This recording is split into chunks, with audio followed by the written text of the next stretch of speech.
Now we need to the Freedor to the door using the silver screws.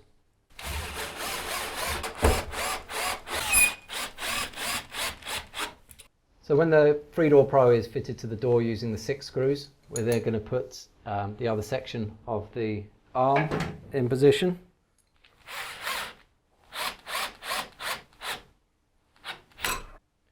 So we're going to connect both sections of the arm together and put it across until we have about a 90-degree angle here, giving a bit of pre-tension to ensure the door closes nicely into the frame. And then using the 2 black screws we took out earlier,